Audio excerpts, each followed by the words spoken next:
nilai persentase 90-nya, tapi di daerah yang tepian itu lebih kecil. Sama, semuanya sama. Cuma yang di sini mungkin perubahannya mungkin ya nggak begitu jelas kelihatan kalau dari peta, karena memang tidak begitu banyak terlihat sih. Jadi berikutnya kita cek Tabanan Utara. Ini yang bagian daerah pegunungan ternyata naik ya. Curah hujan rata-rata. Ini daripada pakai curah hujan rata-rata, mending langsung pakai curah hujan kumulatif. Ini kan angkanya 0, 2, 4, 6 gitu. Soalnya yang rata-rata nggak begitu kelihatan juga gitu. Sebenarnya besarnya berapa sih? Untuk nggak seluruh ya. Kayaknya di arahan saya nggak ada ya untuk curah hujan rata-rata. Kalau bisa yang kumulatif tahunan ini lebih bagus lagi. Oke. Yang maksimum, oh ini curah hujan maksimum. Oke, cukup. Naik juga.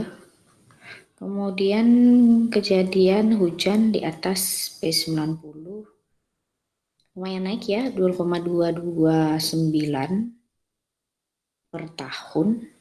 Berarti dalam 10 tahun nambah 2 kejadian. Oke, yang ini untuk curah hujan di atas P90 naik terus. Berarti yang daerah ini dia naik. Kemudian yang kedua, yang Gunung Batur. Untuk ekstrimnya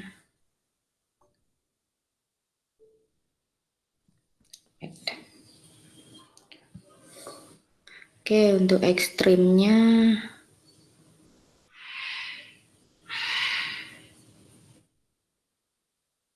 untuk frekuensi naik juga positif. Kemudian yang total CH-nya juga naik ya, berarti ya. Berarti dua yang ada di pegunungan ini, titik-titik pegunungan, dia dua-duanya naik. Kalau untuk total CH. Oke. Kemudian kita cek yang pulau kecil dulu deh, yang Nusa Penida dulu ya. Nusa Penida jatuhnya. Oke, dia turun. Kemudian curah hujannya juga turun. Makin kering ya, yang kering makin kering. Ini adalah wilayah yang paling kering di Bali dan ternyata yang terjadi dia makin kering gara-gara lama. Oke, kita lihat yang selatan, Kute. Kute dia turun juga. Oke, bagian selatan masih dekat Nusa Penida. Ininya tapi total CH-nya naik ya. CH-nya nambah tapi frekuensinya turun. Benar nggak kelompok 3? Iya Bu, siap, benar. Betul Bu. Oke. Wah, tapi frekuensinya turun. Kemudian Nusa Penida Kute udah, kita lihat Karangasem dulu. Oh, ini nggak ada trennya ya. Yang kelompok Karangasem, kelompok 5.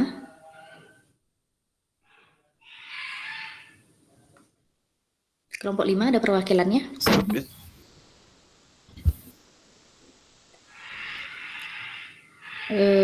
Mana nih kelompok 5 nih? Kalau bisa nanti dikasih ini ya, dikasih trend line. Nanti apakah rata, apakah dia naik atau turun gitu biar kelihatan ya. Izin Bu, kemarin turun kok nggak salah Bu, pas lihat tuh kayaknya salah masukin tabelnya juga kayaknya Bu. Tapi masalahnya di tabel itu, oh nggak ada di sini. Nggak ada ini. Oh, nanti ditambahin aja garisnya yang masuk ke saya nggak ada ini soalnya garis trennya, jadi saya nggak tahu nih dia nurun apa naik. Soalnya kalau saya biasanya lihat gambar dulu baru baca gitu sih. Jadi, gitu. Saya Bu, Oke, nanti ya. diperbaiki Bu. Terima Nanti kasih Bu. perbaiki ya. Ya Bu. Nanti upload ulang aja. Yang penting ini diisi tren. Oke, ini sih kayaknya turun sih. Turun, totalnya juga kelihatannya turun. Oke, jadi turun semua ya. Ini wilayah kering juga ternyata turun. Kemudian kita cek Singaraja. Oke, Singaraja ini frekuensi. Oh ya, frekuensi dulu.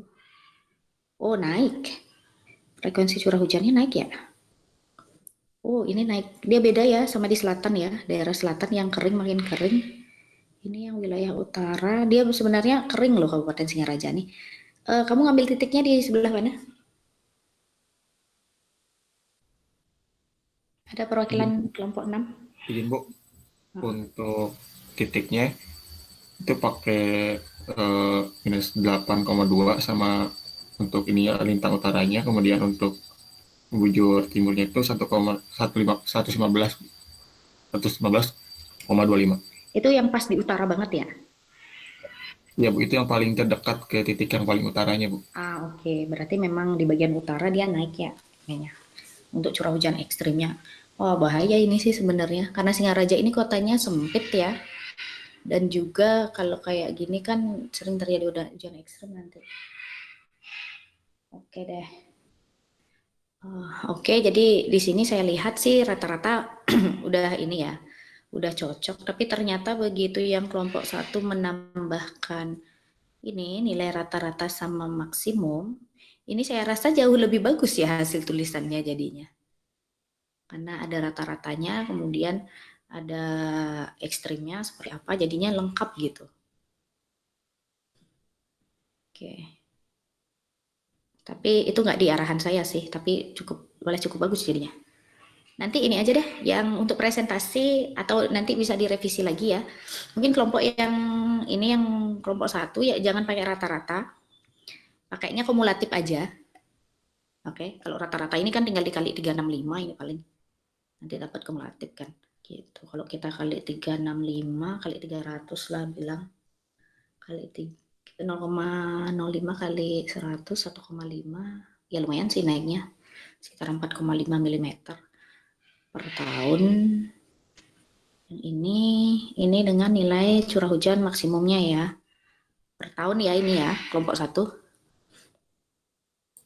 Ya betul Bu. Oke, per tahun. Mungkin kelompok lain bisa tambahkan itu 2 itu ya. Kemudian yang tadi belum nambahin apa tuh trend line itu ya tambahin aja. Cuma nanti ditambahinnya pas presentasi aja, jadi nggak usah di sini diulang lagi kecuali yang tadi saya bilang ada trend line-nya kelompok berapa itu ya. Pokoknya yang tadi nggak ada trend lainnya itu silahkan upload ulang. Kalau yang lain nanti pas presentasi silahkan tambahkan ini ya nilai curah hujan maksimum tahunan sama yang kumulatif per tahun gitu. Itu ditambahkan pas presentasi aja. Yang laporan ini nggak usah diperbaiki lagi. Oke. Saya juga belum koreksi sih. Oke, hasilnya udah cukup bagus sih kalau menurut saya. Jadi kelihatan kalau misalnya di daerah gunung itu dia makin naik ya frekuensinya, kemudian dia juga makin nambah curah hujannya. Karena secara teori biasanya di daerah pegunungan itu suhunya dingin kan. Nah, ketika terjadi perubahan iklim dia kan suhunya sedikit memanas gitu. Jadi ketika memanas kapasitas atmosfer yang ada di dalamnya gitu jadinya nambah gitu sehingga dia yang udah sering hujan gitu karena kapasitasnya nambah, volumenya nambah, dia akan semakin sering hujan lagi dan hujan ekstrim makin mungkin terjadi, jumlahnya mungkin makin besar karena suhunya sedikit meningkat. Tapi beda kaitannya dengan daerah-daerah yang suhunya udah tinggi. Kalau suhunya udah tinggi, peningkatan suhu juga justru membuat kapasitas atmosfer itu terlalu besar untuk diisi gitu. Karena umumnya biasanya dia juga nggak cepat hujan di situ, jarang-jarang juga hujan. Kalau misalnya dia nambah kapasitas atmosfernya, makin jarang lah hujannya gitu. Dan kemungkinan juga makin berkurang yang turun atau mungkin bisa nambah sih yang turun curah hujannya. Seharusnya sih teorinya gitu. Cuma tadi di Kute ya yang agak sedikit berbeda hasilnya ya dari teori. Dia jumlah frekuensinya menurun, wajar kalau jumlah frekuensinya menurun karena dia kapasitasnya makin besar. Kemudian jumlah curah hujannya meningkat. Nah ini berarti dia cukup meskipun kapasitasnya membesar dia masih bisa mengeluarkan curah hujan yang banyak karena mungkin atmosfer di sana ini ada perubahan suhu yang terjadi juga cukup drastis mungkin turun gitu. Ini agak berbeda sih yang untuk volume dari teori. Tapi nggak apa-apa, ini kan datanya seperti ini ya kita jawab datanya seperti ini. Oke. Oke, cukup bagus ya ini ya. Dari tahun 1961, 2020, ini udah 30 tahun. Oke, untuk pembahasan tugas, ini saya rasa sudah cukup ya. Cuma saya nanya, kesulitannya, ada kesulitan nggak ketika menggabungkan data yang 1961 sama data yang dimulai tahun 1979? Kalian gabunginnya pakai apa di sini? Atau tidak digabung?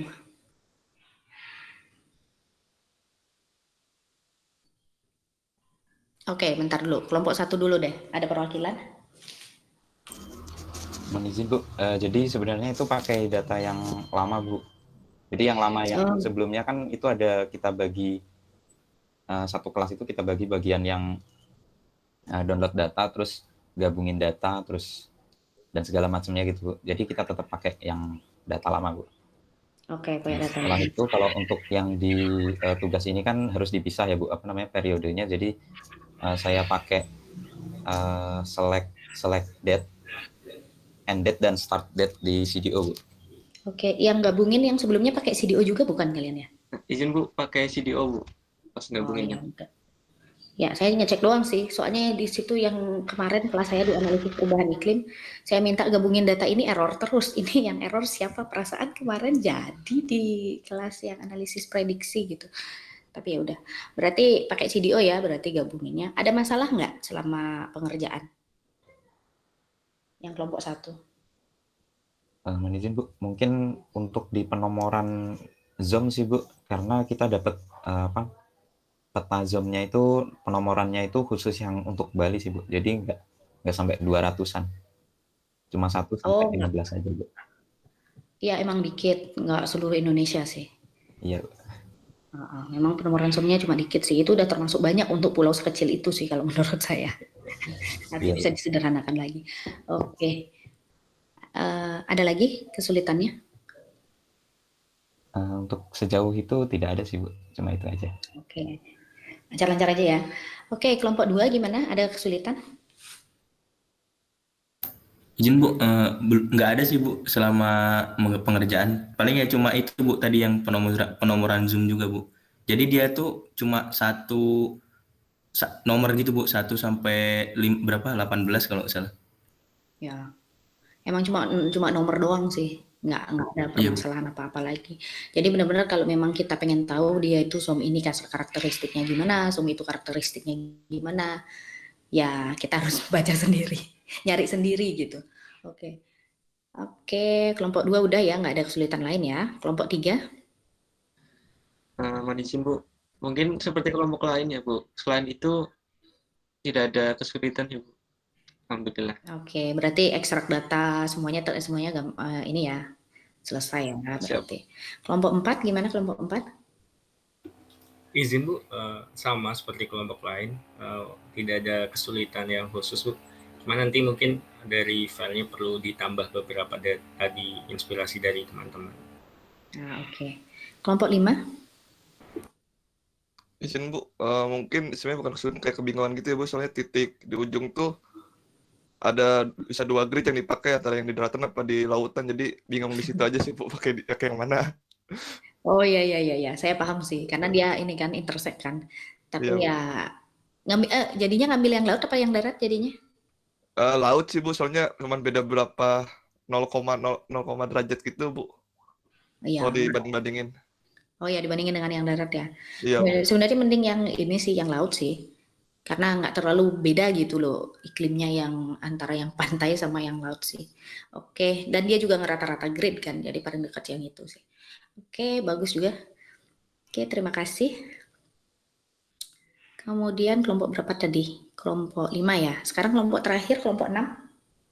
Izin Bu, untuk kesulitan komunitas pengerjaan itu ada masalah di Python-nya Bu. Jadi ada beberapa modul yang di laptop yang mengerjakan skripnya itu susah diinstalasi modulnya. Akhirnya kita pakai laptop yang udah bisa modulnya udah ada. Jadinya pengerjaannya pakai TimeViewer gitu Bu. Jadi pengerjaannya sama-sama bareng-bareng gitu. Oh iya. Emang sih kadang-kadang aneh juga itu. Kalau misalnya modul kadang di laptop tertentu bisa, di laptop tertentu enggak. Terutama kalau misalnya OS-nya sudah update ya, itu sering banget itu terjadi. Makanya saya lebih suka itulah salah satu alasan kenapa saya beralih dari Windows ke Mac gitu.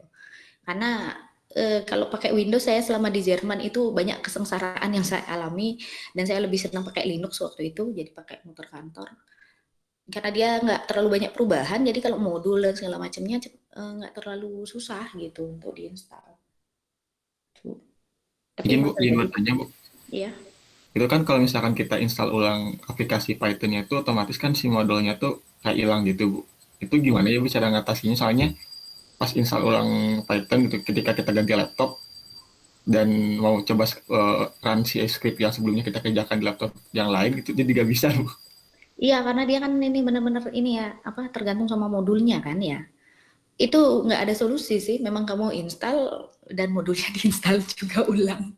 Apalagi kalau udah install modulnya banyak kan, jadinya Iya. ngejar lagi gitu. Dan kadang nggak bisa Bu, nggak bisa diinstal Ya, sebelumnya. terutama kalau Windows-nya itu baru update, itu sering banget dia nggak bisa. Misalnya kamu beli laptop baru nih sekarang Windows gitu kan, laptop baru dia otomatis pakai OS-nya yang terbaru kalau misalnya beli laptopnya kan. Nah itu saya sering banget sengsara gara-gara itu. Karena waktu saya baru berangkat dari Jerman ya, jadi banyak banget itu yang nggak bisa. Ya begitulah. Emang itu permasalahannya. Tapi seiring dengan waktu nanti dia biasanya setelah itu. Oh, udah menyesuaikan. Nanti bugnya juga makin berkurang gitu. Seiring dengan waktu. Oke. Oke. Ada lagi ya? Udah cukup kayaknya ya yang ini, yang untuk kesulitannya. Oke, kita nggak terlalu banyak sih, saya cuma monitor doang. Kalau misalnya untuk tugas ringkasan jurnal, ini udah selesai ya, cuma ada 4 untuk teori. Kemudian yang untuk tugas praktik tinggal presentasi aja. Jadi minggu depan anggap aja presentasinya sekalian UTS aja ya. Oke. Silahkan dipersiapkan. Izin Bu, berarti tadi yang kurang itu ditambahkan nanti saat UTS dipresentasikan atau bagaimana?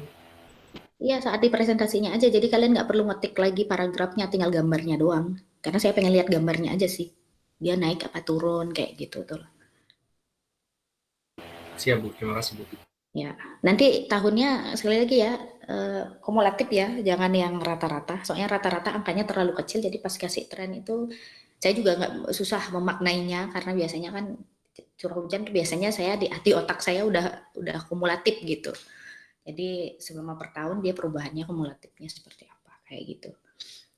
Oke, gambar aja ya yang lengkap. Itu. Jadi nanti tinggal dijelaskan oral aja, nggak usah diperbaiki lagi tugas praktiknya. Oke, ada lagi yang mau ditanyakan? Kalau nggak ada, kita selesai aja sih. Sebenarnya kita cuma monitor aja sih di sini. Kan minggu depan UTS selesai, jadinya nggak terlalu masalah lagi kan ya. Setelah UTS, kita masuk ke EOF dan PCR, jadi Empirical Orthogonal Function sama Principal Component Regression, sama beberapa prediksi sih, itu aja. Oke, ada yang mau ditanyakan dulu sebelum kita tutup? Izin Bu, kalau untuk UTS yang teori bagaimana Bu? Oh nggak ada, udah ringkasan jurnalnya aja saya nilai. Baik Bu. Oke, oh iya untuk tugas. Saya kan belum punya nih nilai tugas, sini kan udah ada folder tugas ya. Oh, ini kalau kalian misalnya membuat sesuatu gitu, kemudian di web gitu misalnya, ada linknya. Nanti linknya dimasukkan ke PDF aja gitu. Jadi saya buka PDF-nya ada link gitu. Nanti PDF-nya aja dimasukin ke sini. Terserah mau bikin tugas seperti apa. Kan pilihannya banyak kan. Ada podcast, ada video, ada artikel, ada macam-macam lah. Ada poster kayak gitu. Kalau poster kayak gitu tinggal langsung aja masukkan posternya ke sini gitu misalnya. Tapi kalau memang yang memerlukan link, silahkan linknya aja yang dimasukkan ke dalam PDF. Jadi saya langsung bisa nilai gitu. Tugas langsung bisa dikerjakan ya untuk nilai tugas. Masukkan aja ke sini. Untuk deadline-nya paling ketika UAS sih. Jadi kalau 1 detik sebelum UAS dimulai gitu. Itu deadline-nya. Oke? Siap Bu. Ya, Bu. Oke. Oke, terima kasih itu aja. Jadi kuliah selesai sampai di sini. Terima kasih atas perhatiannya. Mudah-mudahan nanti ini ya pengerjaan lainnya lancar ya. Amin. Terima kasih. Oke. Selamat Sumpah Pemuda, tadi upacaranya aneh. Saya dapat undangannya 7.30, tapi saya masuk 7.25 udah mulai gitu. Izin Bu, untuk inspekturnya sudah datang soalnya. Oh gitu, ya udah. Makanya saya loh. Padahal saya dapat undangannya 7.30, tapi nggak apa-apa. Memang Irfan, Bu. Ya, mohon maaf Bu. Enggak sih, emang gitulah keadaannya. Ya udah. Terima kasih ya. Kita tutup sampai di sini aja. Kalian masih mau diskusi nggak? Kalau masih mau diskusi dengan kelompoknya, saya cuma keluar aja nih, nggak saya tutup. Tapi kalau nggak, saya selesaikan gitu maksudnya.